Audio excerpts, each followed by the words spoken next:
మేమందరం కూడా సోదరులతో కలిసి దాన్ని ఆమోదించడం జరిగింది అధ్యక్ష.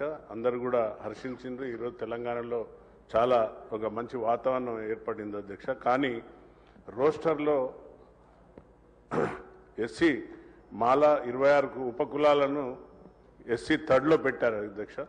1, 2, 3 3 కేటగిరేషన్ చేసి థర్డ్లో ఎస్సీ మాల మరి 26 ఉపకులాలను అందులో పెట్టిన అధ్యక్ష. ఈరోజు వాళ్ళు చాలా ఆవేదన చెందుతున్నారు అధ్యక్ష. వారు ప్రతి ఎమ్మెల్యే గారి దగ్గరికి ప్రతి మినిస్టర్ గారి దగ్గరికి పోయి రిప్రజెంటేషన్స్ ఇస్తున్నారు. గౌరవ ముఖ్యమంత్రి గారిని కూడా కలవడం జరిగింది అధ్యక్ష. పెద్దలు బట్టి గారు మరి ఉప ముఖ్యమంత్రి గారు అలాగే శ్రీధర్ బాబు సార్ కూడా ఇక్కడనే ఉన్నారు అధ్యక్ష.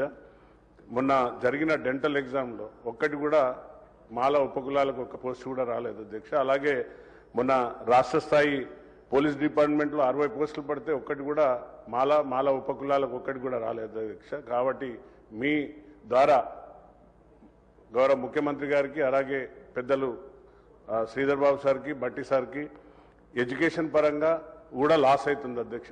పీజీలో కానీ ఎంబీఏ కానీ ఎంసీఏ కానీ ఎల్ఎల్బి బీఈడి ఎంఈడి పిహెచ్డి ఎంబీబీఎస్లో చాలా మేజర్ లాస్ అవుతుంది అధ్యక్ష. కాబట్టి దయచేసి మరొకసారి రివైజ్ చేసి వారికి న్యాయం చేయాలని మీ ద్వారా ముఖ్యమంత్రి